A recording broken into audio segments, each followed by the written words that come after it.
வணக்கம் திரு செங்கோட்டையன். உங்களோட கட்சி பொறுப்புகளை பொதுச் செயலாளர் எடப்பாடி பழனிசாமி பறித்து தற்போது உத்தரவிட்டிருக்கிறார். நீங்க எப்படி பாக்குறீங்க? தர்மம் தலைக்க வேண்டும் நாம் நினைத்தோம். புரட்சித் தலைவர் எம்ஜிஆர், புரட்சித் தலைவர் அம்மா வழியில் இந்த இயக்கம் மாபெரும் வெற்றியை அடைய வேண்டும் என்ற நோக்கத்தோடு கருத்துக்களை வெளிப்படுத்தினேன். கழகத்திலிருந்து நீக்கியதற்கு என் மகிழ்ச்சியை தெரிவித்துக் கொள்கிறேன். மகிழ்ச்சியை தெரிவித்துக் கொள்கிறேன் அப்படின்னு சொல்லி இருக்கிறீங்க. இதை நீங்க நேற்று எதிர்பார்த்தீங்களா? பொதுச் செயலாளர் இப்படி ஒரு நடவடிக்கை எடுப்பாருன்னு. அதுக்கு மேல என்ன சொல்றீங்க? இல்ல, இதை நீங்க எதிர்பார்த்தீங்களா?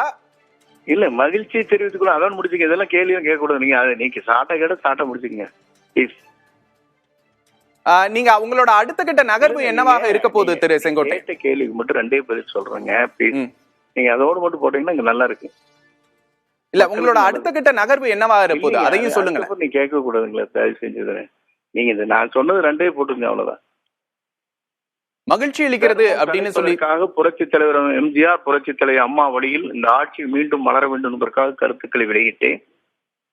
என்னை பதிலிருந்து நீக்கப்பட்டிருக்கிறார்கள். அதற்கு என்னுடைய மகிழ்ச்சியை தெரிவித்துக் கொள்கிறேன். இந்த நீக்கம் தவறானது அப்படிங்கிறீங்களா?